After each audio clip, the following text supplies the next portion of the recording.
docent at the Horn.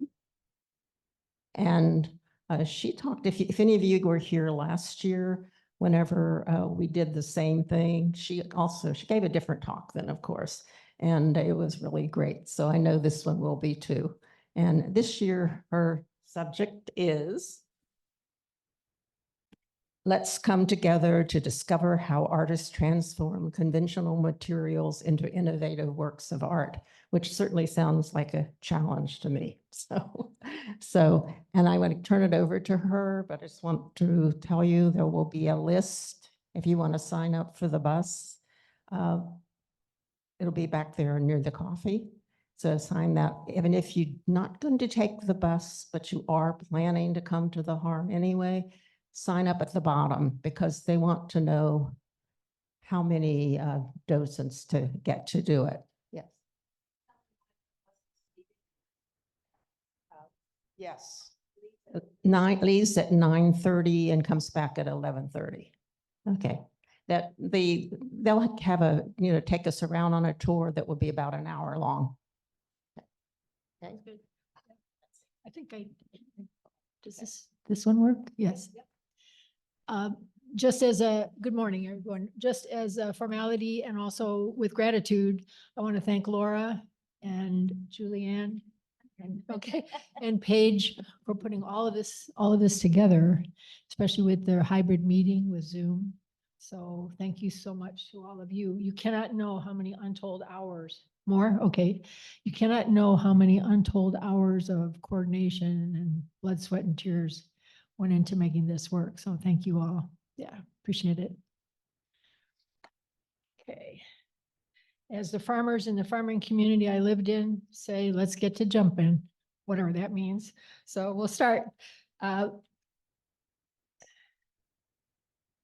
Some of you have seen this already at the Harn. It's quite large, hard to miss.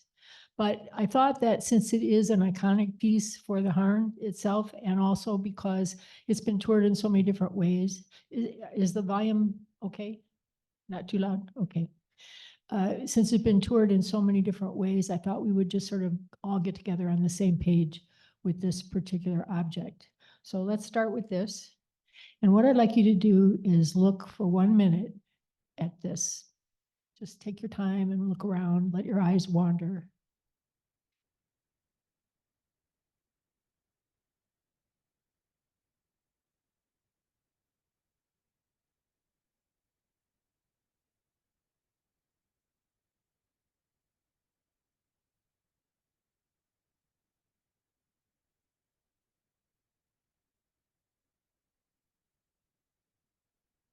As you were looking at this piece, did you have some questions? Did some questions go through your mind as you were looking? Anybody have any thoughts? Yes.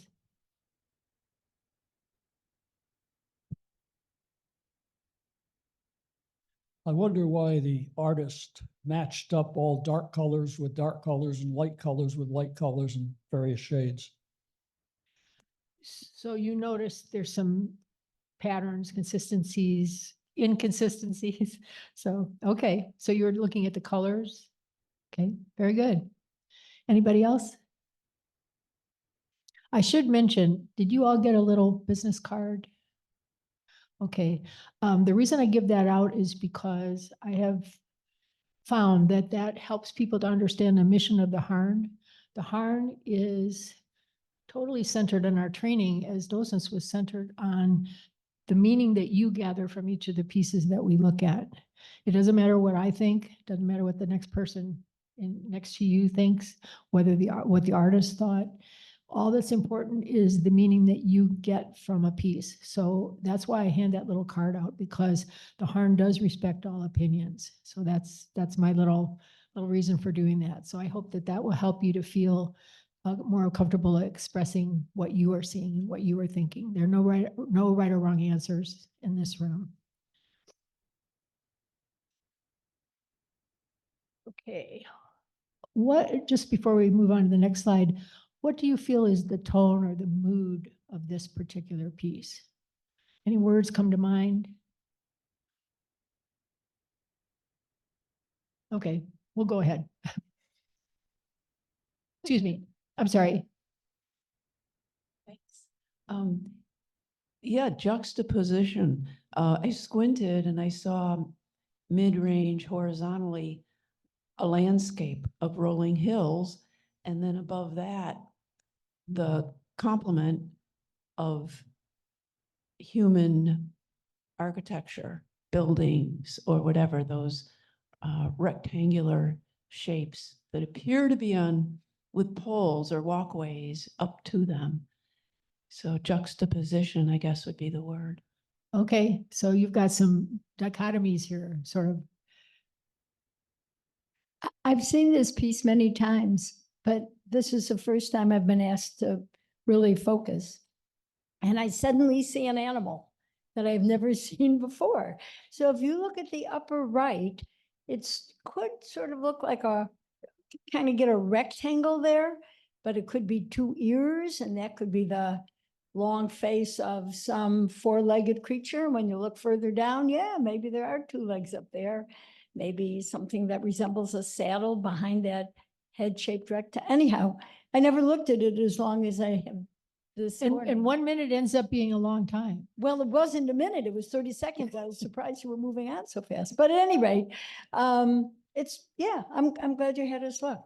Okay, thank you for all your comments. They're all very perceptive. For 1 minute, you did very well. Actually, would you repeat your original question about Sure. this last? First I asked tone or mood. Uh-huh. Well, first, obviously, what you saw is perfectly valid to talk about too, but then I asked about the mood, the tone of the piece. But Well, all general comments are welcome. thank you. To me, perhaps two somewhat different moods or tones. One is joyful. I mean, they're very warm colors, and the other is contemplative. That's it. Contemplative, like because of the patterning, or the movement of your eye, or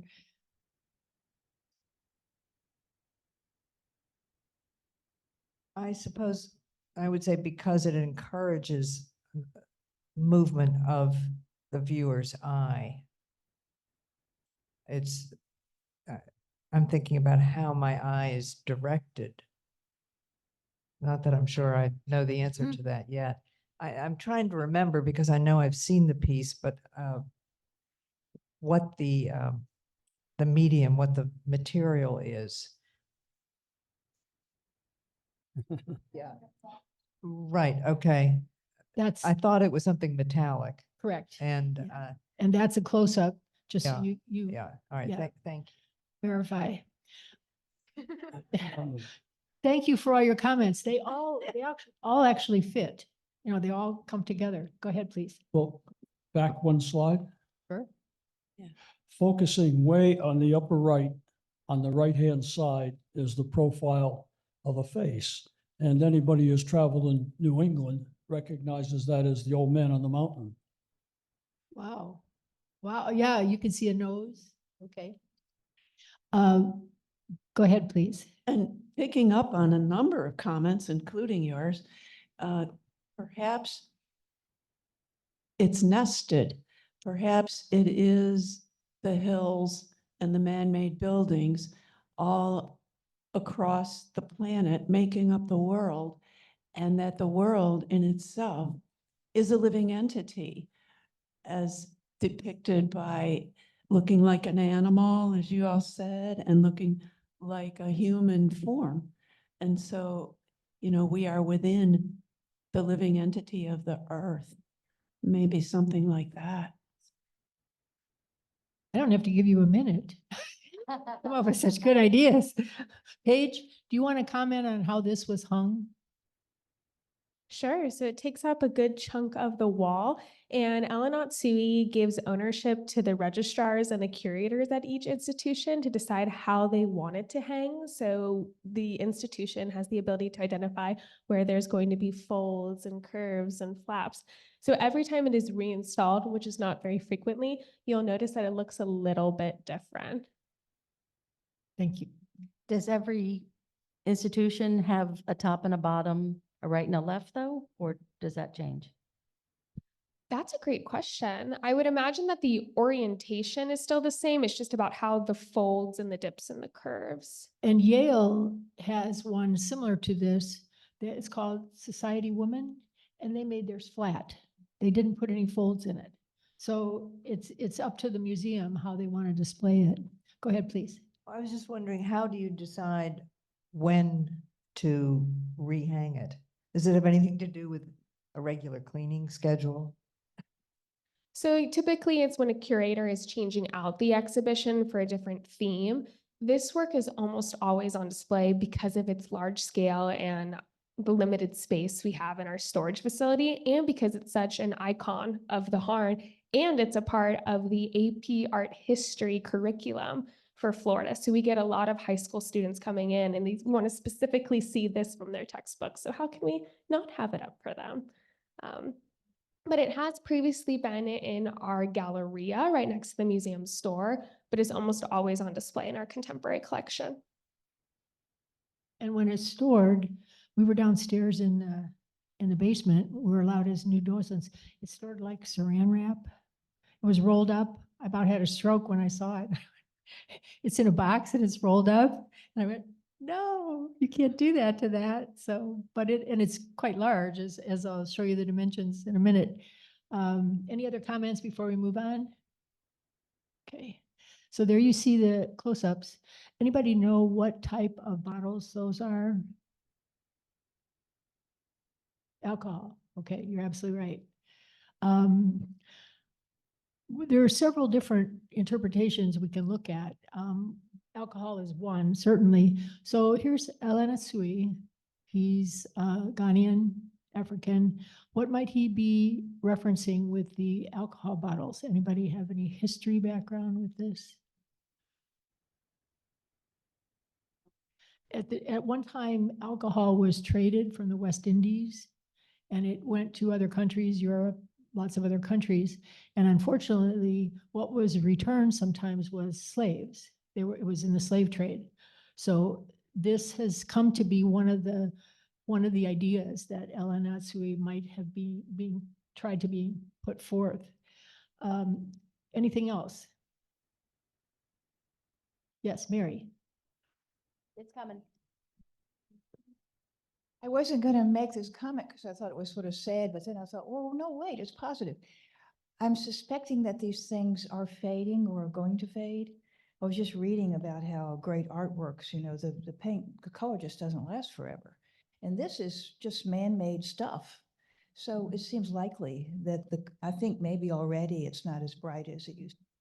So but then I think, well, these flights of fancy that we're doing here, let's talk about the slave trade's over, that use of alcohol is finished. It's positive, you know, see it as sort of an artifact of a previous era, and we've gone past it.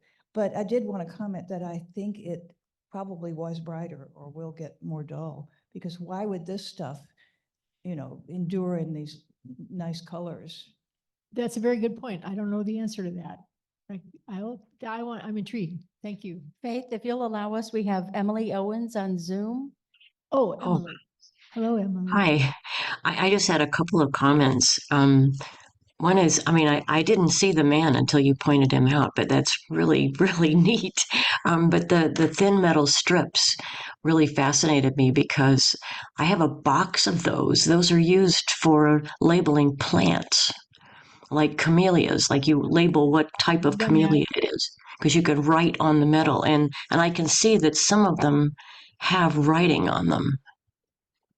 Those are brand names of alcohol. Yeah, right. Good observation.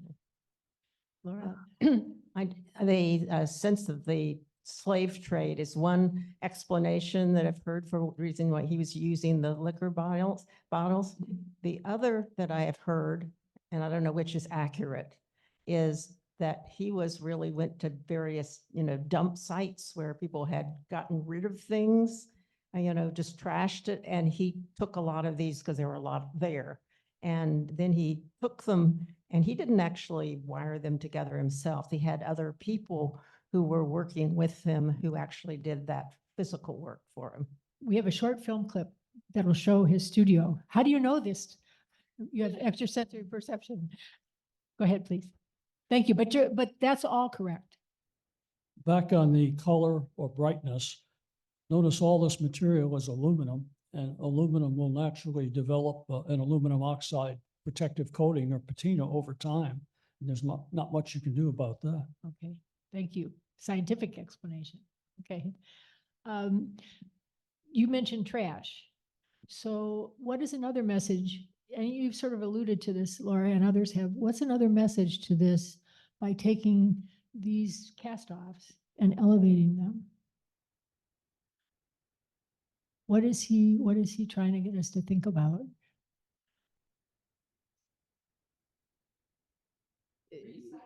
Recycling, okay. Turning something that's ugly and undesirable into something beautiful. Okay, thank you.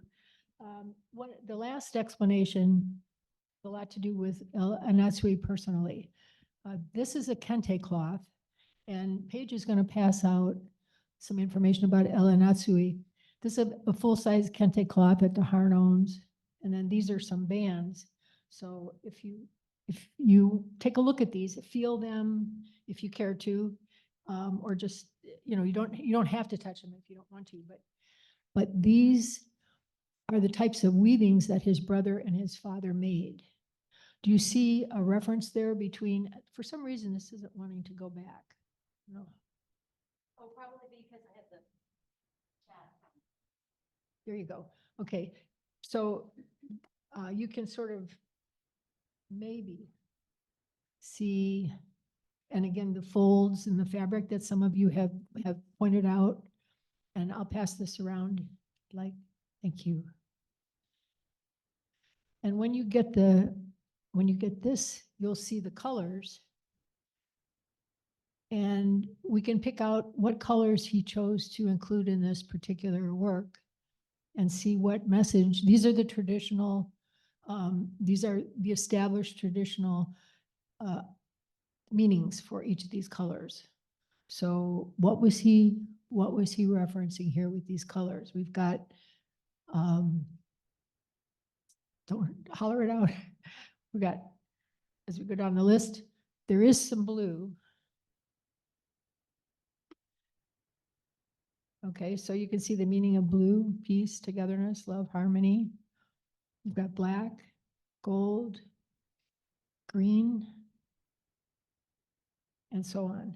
So just as a reference, we've got the recycling aspect, we've got the historical aspect, and we've also got this traditional cultural aspect. So there are lots of layers, and that's why I wanted to sort of pull this all together for you.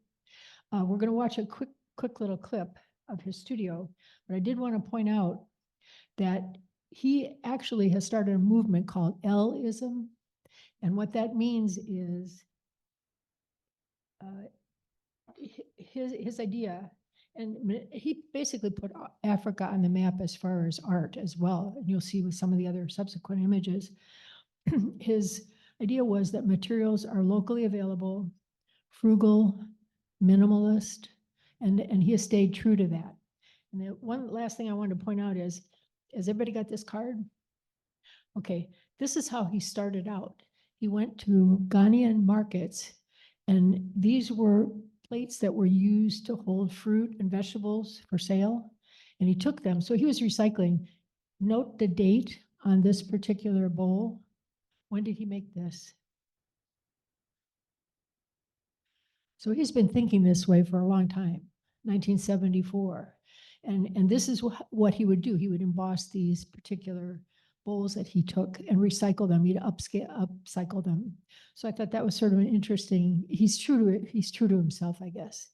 And you'll read about a little city that he has created. He employs over 100 people in his work. So he's done a lot to give back to his country and to his fellow citizens, fellow man, I guess I should say. So, yes, please.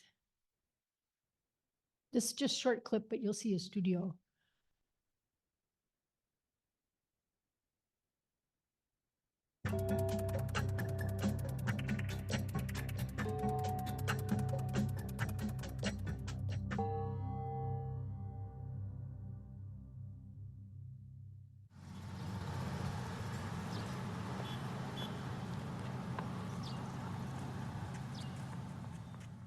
The studio is located in the university town of Nsukka in southeastern Nigeria. It's about 10-20 minutes by walking north of the university campus.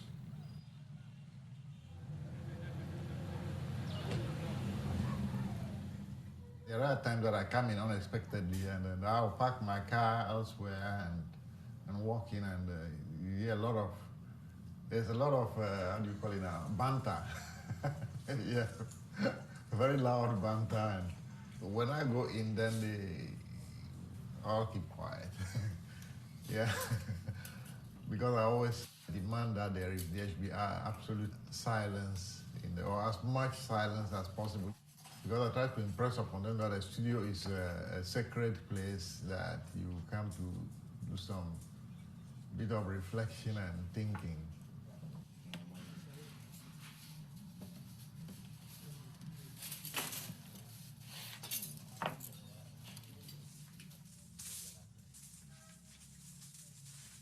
For each new, say, pattern or texture that I'm introducing, I have to show them how it's done. Because I find that as an artist, if you don't maintain physical contact with handling the material, for instance, the work might end up not having a soul. Okay, so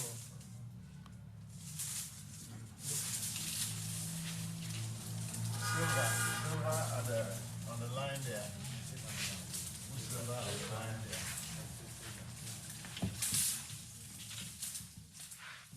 First of all, they have to do the units. We call them blocks.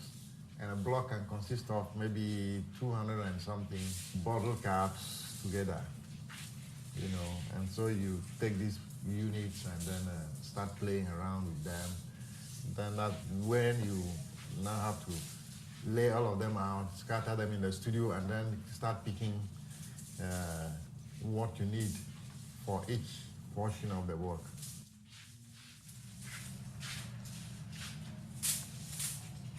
They put them together in a bunch and you try to see what it can suggest.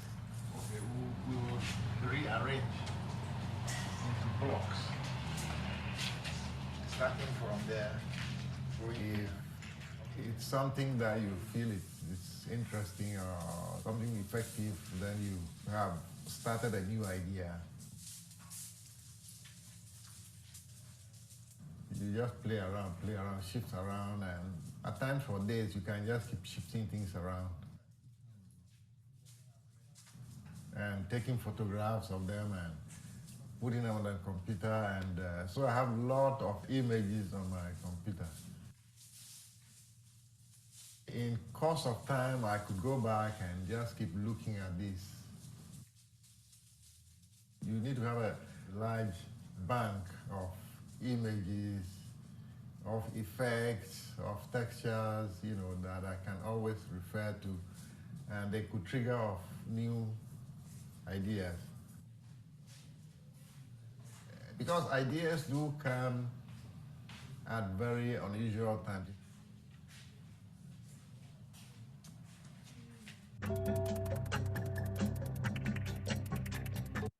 Thanks, Julie. Any reactions? Laura? Sure. It looks very much like quilting. If you're a quilter, you know, it's an expression rather than using cloth, he's using metal. And just as a side comment, I can't believe those men, none of them were wearing gloves. I mean, our hands would be cut to pieces. Remember what he said though about the material? Soul, material, he wants that. And the studio is a place of sacredness, reverence. Yeah, I wanted you to see this because it's the man behind that beautiful piece that we have. Thank you. I hadn't even thought about that quilting aspect. Anything else? Okay. I think Laura has a comment. Oh, excuse me. This is just before you move on to another piece. Certainly. This is just in support of the horn, But actually, at that time that we got that piece, the director was Rebecca Nagy, and she was she's one of she understood African art. And she bought this piece before he was really recognized in the rest of the world. But afterwards, now you can go to museums like the Metropolitan. Oh, yeah. And they have beautiful pieces of it. But I will tell you, I've seen it there. I've seen it at the St. Louis Museum. The one at the Harn is more spectacular. So, and I'm not just kidding. It No, really is. you're right. You're right. I've looked at them online and it says a lot for the vision that she had. He has collections everywhere. All the museums want to collect his work. They have to pay for it. He's got a new exhibition at Tate Modern. He's got exhibitions always in the major museums. So he has been a very highly regarded artist and has brought the African art a long way because of his own inspiration. So thank you for all the comments. Okay, Faith, oh, Faith, this is Marilyn online. Oh, hello. I got to see the exhibition at the Tate as it was Oh. being hung, and it is immense. Yes. The Tate Modern is, several stories high, and this hangs from the ceiling. Right. A series of his works, and you walk through. It is just the most amazing thing, and anyone who's traveling this spring and summer would well enjoy a trip to see just his work at the Tate Modern in London. If you want, just use Google Tate Modern Elanatsui and you'll see it. It's extraordinary. It's different than this. It's more diaphanous, but it's just as impressive. And as Marilyn says, it's huge. Okay, let's move on. Excuse me? Yes, please. Sorry. Thank you. What's the mood or tone of this as you look? And I'm going to make you look a minute.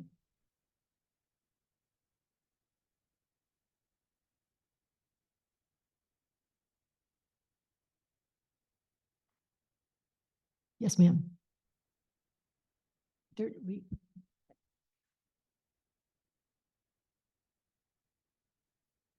The word constancy comes to mind.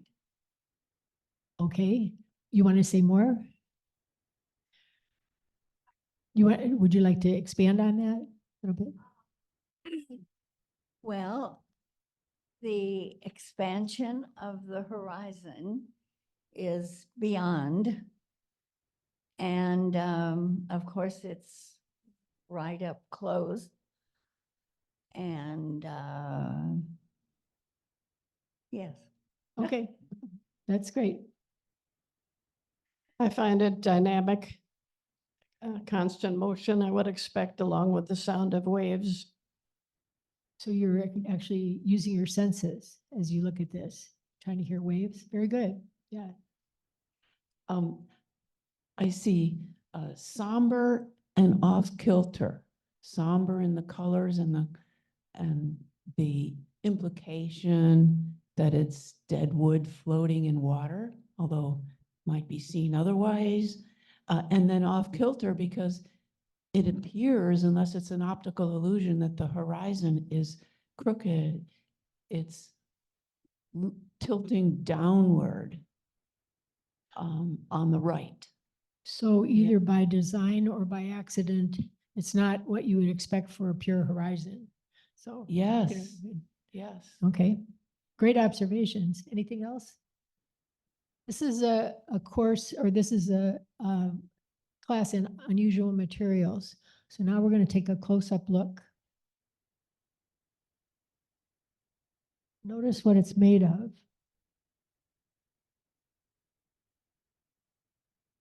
Oh, wow.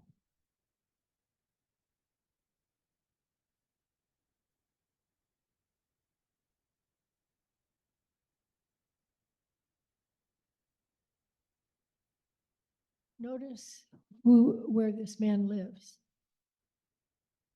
or where he was born.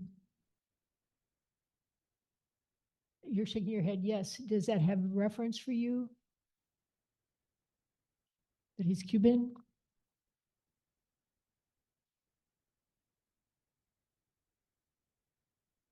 Sure. With the text. This with one? the- Nope, the one with the text. Oh, I'm sorry. This one? Nope, one more. There you got the hooks. Okay, sorry. Yes, and the quote, he decided to use fish hooks in the series. He wanted to create a tension between beauty and seduction, danger and entrapment. You've talked about dichotomies. We had that, got this again, where you see this serene water, sort of serene, and then you find out what it's made of. Would this be something you would hang in your home?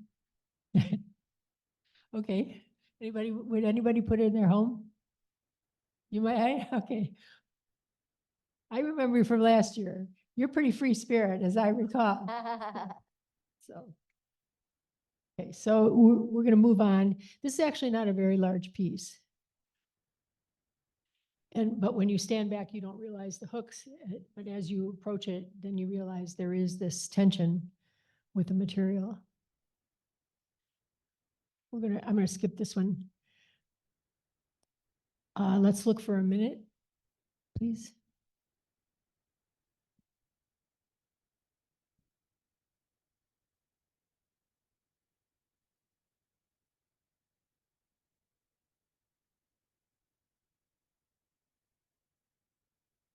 Does this do anything for you? Anybody overjoyed to have this in their house? I heard a no on this side. Pardon me? I heard a no. Okay, no. Why? Why doesn't it? Because I look at people and I don't see that it's a very appealing piece. What's unappealing about it? Go ahead, please.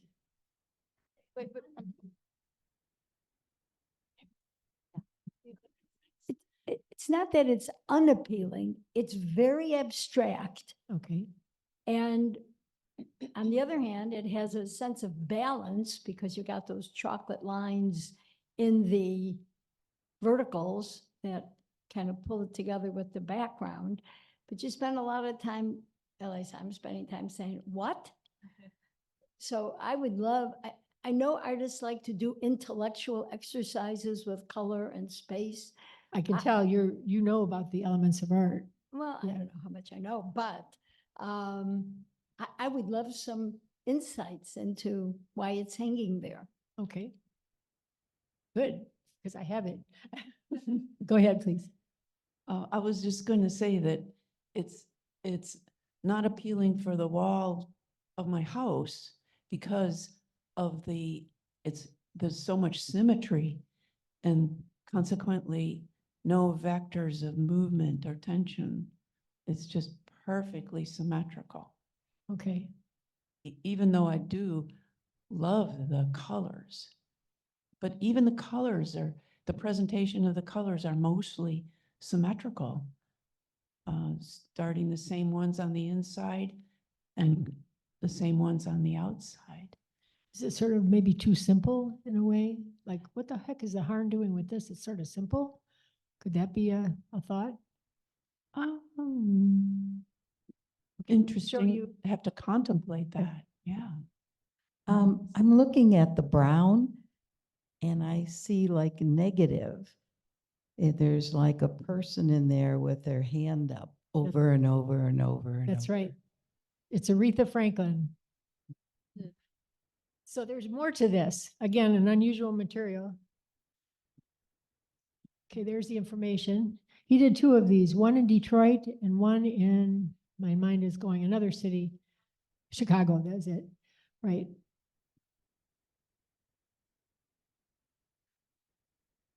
Anybody have address books? Very address books have old, like paper address books, have everything in their phone. Okay, let's take a look. What is this? This is a close-up of the piece. But whoever, you had the idea of the negative, exactly right. Aretha Franklin, an icon in Detroit. What is this? Names and phone numbers. Okay, so maybe, how many of you have address books from a long time ago? I do. Mine are from like, this one's from the 70s. Okay, why do you keep them? Memories? Okay, I agree. I look through and I go, oh, I wonder what that person's doing now, that kind of thing. Okay. Here's a comment from him, a quote. The geography of my life becomes what I call the underconscious of the work. It includes my one telephone book that I've kept from 1972 to the 90s. In the 70s and 80s, there were only 3 ways to communicate with people: face-to-face, telephone, or US mail. Everyone I knew was always in my phone book.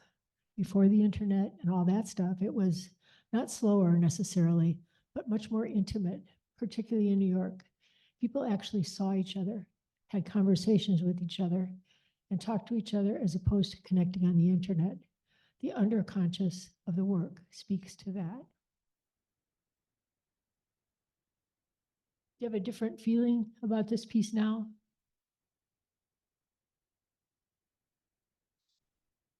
Well, she was the singer at the time that he was growing up, one of the most famous singers. Yeah, he used her and he used somebody else, but I can't remember. But he just felt that she should be honored for her contributions to music at that time, Motown, and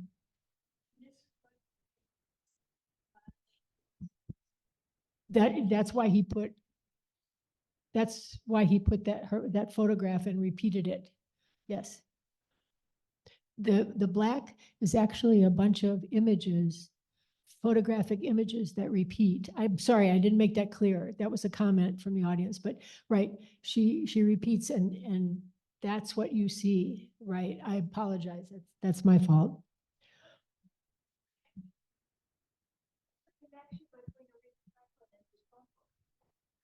I think that's just part of his underconscious, that she was part of his life at that time. No, I don't believe he knew her. Go ahead, please. And also you're helped by the title. Yes.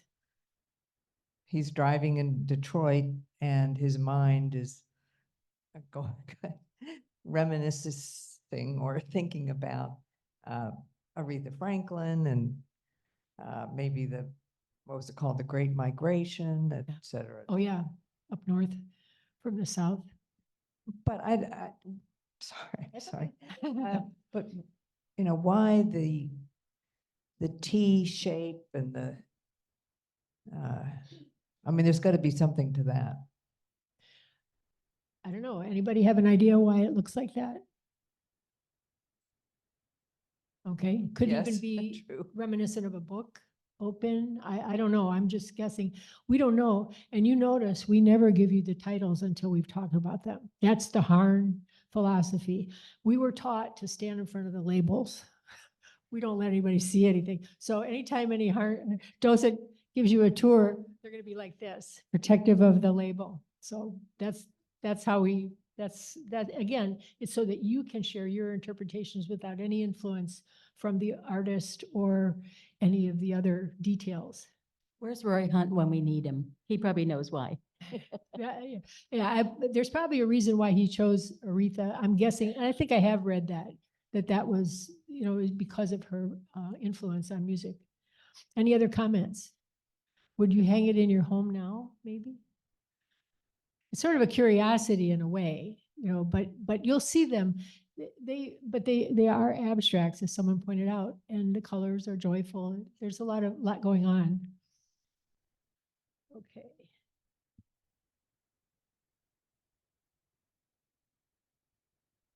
We haven't talked about the length of the groups of lines. Is that important? And of course, the change of color.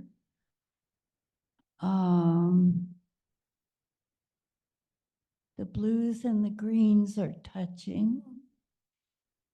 The maroons and the yellows are touching. And the orange and the reds are touching. So you see a pattern, you pointed out a very definite pattern there. I don't know the answer to that. And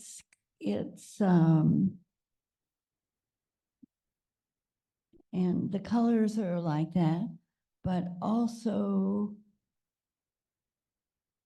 the longitudinals are interrupted Right? with the shorter ones. Yep. It sounds to me like you feel this is an extremely intentional piece, that it's been put together with a lot of thought, not random. And that's what I'm hearing from you, I think. I think so. I'm Kate. Last week, I sort of stifled myself because I thought my comment was stupid. But then I talked to Laura afterwards and she said, oh, you should have said that. Yeah, you gotta So- keep this card handy. Yeah. So last week, I think it was last week, there was the abstract. I think it's a racetrack.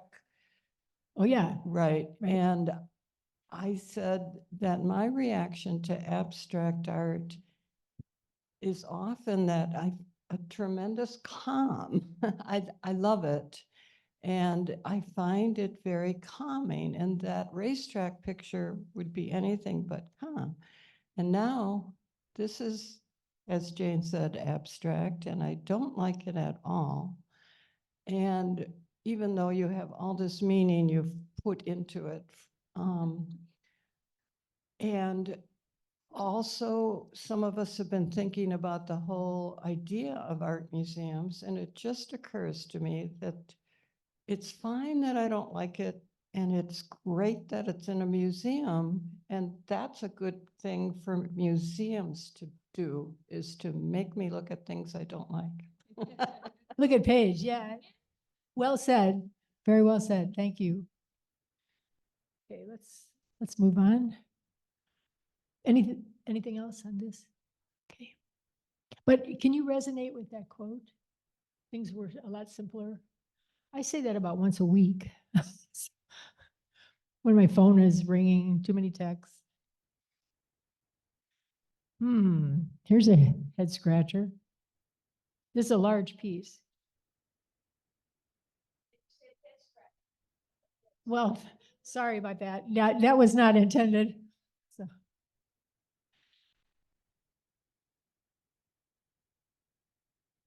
Okay, we're gonna do the minute thing again. Look all around.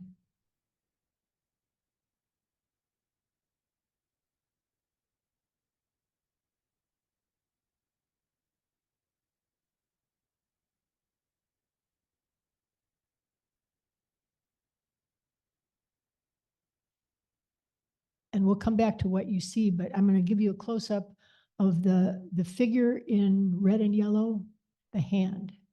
There's a close-up so you can see the material. Anybody know what the medium is of this?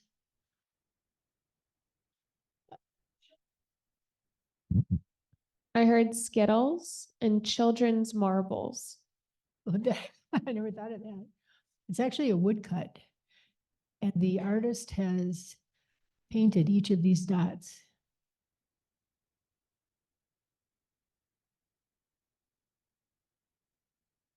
How does this make you feel when you look at it?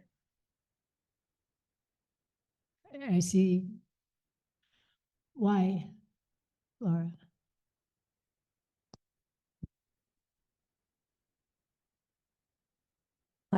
To me, it's very disconcerting that there are no heads, and that bothers me. It makes me kind of want to reject it, even though what they're doing looks like fun.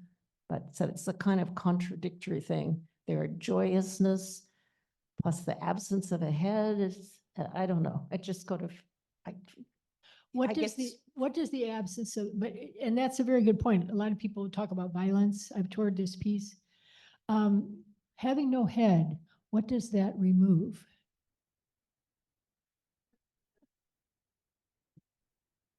A headless figure, go ahead.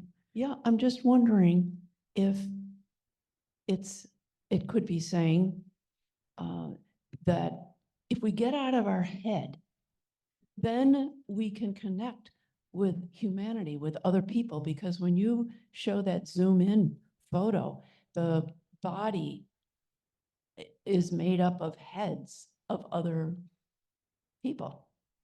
You see in the red part, Right. those are heads. So if we can just get out of our heads for a bit and connect with the other people around us. Yeah. Thank you. Good observations.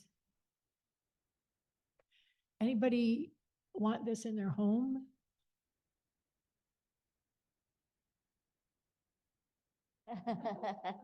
Who, you, for what reason? What, for aesthetic reasons? It looks, the colors, and it looks kind of joyous that they're dancing and so forth. But I don't know, I like the colors. It's just, And that counts. I mean, colors can be enough. I find it's very beautiful in person too. You'll get to see it if you take the tour, because it's right there at the beginning of the Contemporary Gallery. Yes, please. I misheard what you said earlier about the medium. I thought you said it was but reading, it says hand carved wood and Right. paint.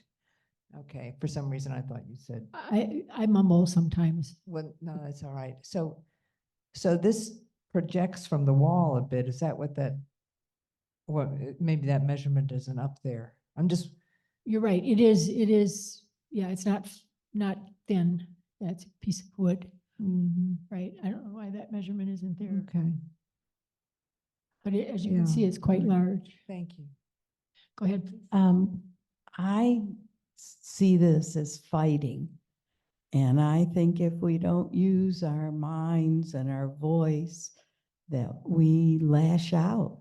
I thought his hand was a fist, and he is using anger instead of communication.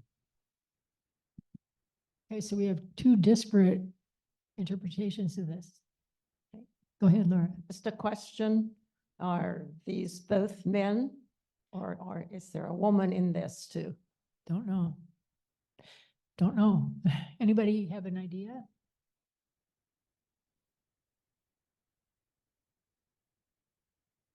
I know you were talking about balance and color. We're gonna pass around, we didn't pass it around yet, right? But, okay, just as an aside, 'cause we'll get to a couple of other pieces. This for your reference, I gave this last year too, if you attended this class, the elements of art, principle of design. Anytime you get stuck, this is a good place to go, and Paige is passing these out to you. And you can start looking at the details, because the details, the elements of art, are the choices that the artist made to communicate with you. And then the principles of design are how they're put together to create more of the message. So just keep this for reference. If you ever get stuck on a piece, this is a good way to go. Now, the other side of that piece is slow looking. Does everybody have that yet? You see the slow looking?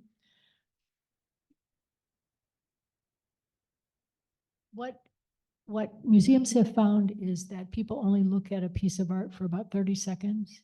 And I know we've all been guilty of that. So worldwide, there's Slow Art Day, and Harm has participated in the past when they were able to, but university calendars are set, museum calendars are set years in advance.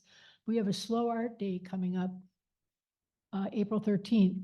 And we've been sort of doing this slow art, trying to get you to think about some things. But there are already a number of museums that have signed up for this worldwide, not just in the United States. We've got some from Antwerp, we've got New Zealand, and I'll pass this around a lot in France. So the idea is that museums realize they're losing patronage because people don't get anything from the work. They don't understand it. So by encouraging Slow Art Day, where they take 5 pieces, 10 minutes a piece, and you really look, you can benefit. And if you look at the bottom of the Slow Art Day card, that side, there are documented studies now that looking at art slowly, either online or in person, have many benefits. Releases serotonin in the brain, relaxes you, has other positive physiological benefits as well as aesthetic, but it just makes you feel good if you look at things that you like. So I'll pass this around.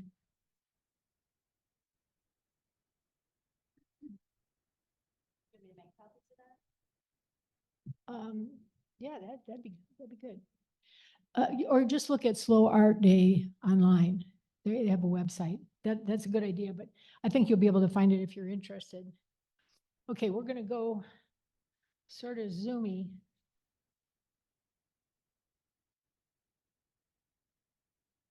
I'm gonna skip ahead. I'm gonna leave these for you, all the items that I had hoped we could discuss. We've had such good comments that we didn't get as far as I thought we would. This is a very vibrant audience, so thank you for that. But you'll see, it'd be nice, okay, you'll see everything we're gonna cover, but I wanna cover one last piece. And so we're gonna move ahead. Oh, sure. I just wondered, on the online reference that you gave, could you repeat that, please? It's called Slow Art Day. Slow Art Day. And it's a very good question. I do mumble. And there'll be a paper coming around too. I didn't want to take the paper actually, but it occurs every year, and this year it's April 13th.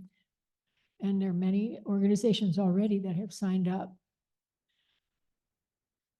Okay, we're gonna, oops. That's all right. My name This is the film clip. You get I'm a a flavor visual of it. artist practicing. You can see the close-ups. We're not going to play the clip. Let me go. We're going to go to this one. Thank you, Paige. All righty then. This is a big one. This is 10 feet by 9 feet. You can't miss it when you go to the Harn. It's another big piece. Let's do an official slow art exercise. I've been having you do 1 minute looking, so do that again, please.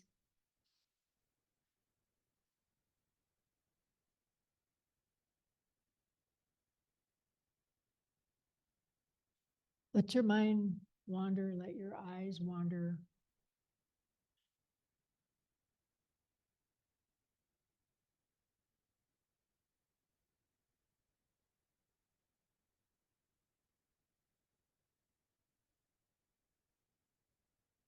Someone want to share something they noticed?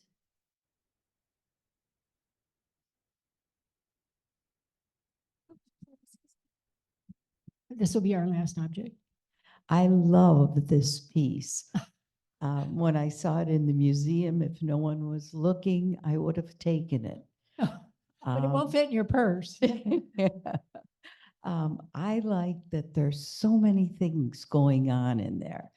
And I like the gracefulness and the fluidity. And then when I found out what it was made of, I mean, it just gave more value to the piece to me. Can you tell us what it's made of? Tires? Right? Yeah, Recycled rubber tires. tires. And I actually have one, but I thought it's not very hygienic to bring it. I was able to find an old inner tube and looks just like that. And the back is burlap. Okay, so, whoop.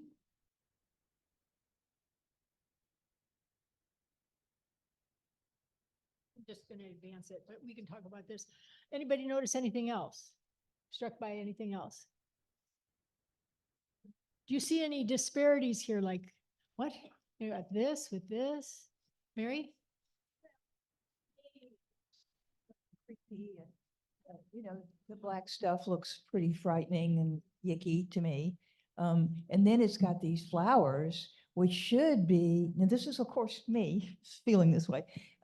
They should be sort of bright, you know, cheerful, life affirming things, but instead, because they're on this, what to me is sort of horrible stuff, they look like they might be evil, you know, fleur de mal. I mean, they're gonna cause problems. So, but the flowers, your question is there is a difference between the black stuff, inner tube stuff, and these flower shapes that are completely different color and shape. And I guess they're not made out of inner tubes. They I guess. are. They are. They're They inner are, tubes. they apparently inner tubes in Africa come in these two different shades. He can use both in his studio.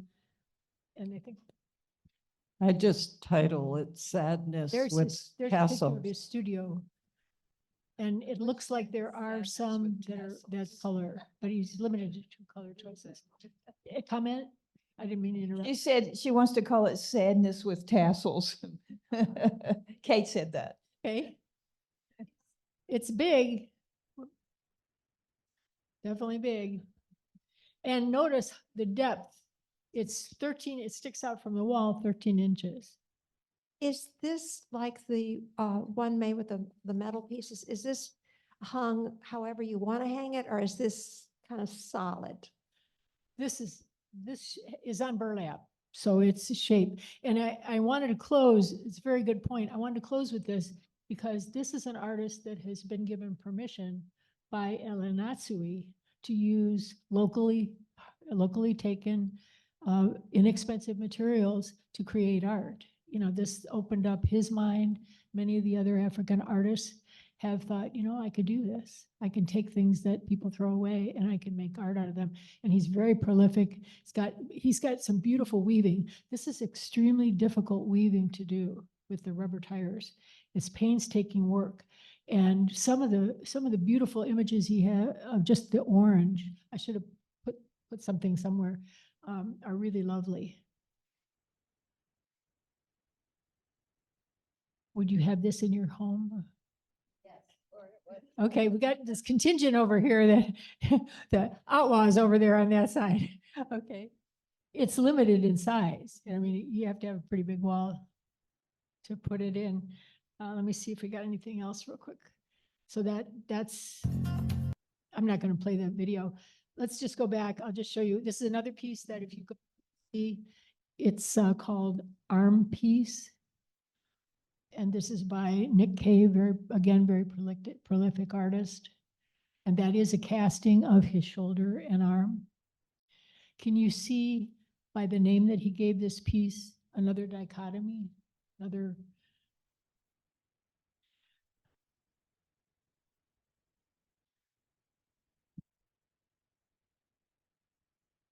Okay, so contrast or dichotomy would be, looks like somebody is punching something beautiful and out of anger, and yet the rest of it is beautiful. And there is, if you can't see it very well, the fist is open, but you're exactly right. He's trying to talk about the violence, but yet the opposite beauty. Is there a comment in the back? Okay. And then, hold up. We didn't get this one. We didn't get, you'll see this is in the Surrealist exhibition, fur covered chair for Oppenheim. We won't get to talk about it, but it is on the checklist. And her inspiration was her friend. She made a bunch of these chairs for her friends. And Oppenheim did this one, the fur color teacup. So this was her homage to her friend Oppenheim. So you'll see that when you go to the museum. Sort of weird. Well, I've enjoyed hearing all of your comments. I have much more depth to look at all of these pieces now that I've heard what you all say. So thank you very much for your candor. Appreciate it. Yeah, thank you. So on your way out, just take I call it a checklist. These were all the objects that we looked at. If you want to look at them online, take another look. Remember, because it's relaxing. Slow art is relaxing. Just want to Excuse me. thank Sorry. you, Faith. I really enjoyed it. And remind all of you, please sign up on the list if you haven't done so already. If you're going on the bus, sign up for the bus. If you're going, but you're not going, sign up at the bottom anyway, so that they know how many people are coming. I don't know. I'm not. Thank you for all your comments. It's more of this Well, they'll.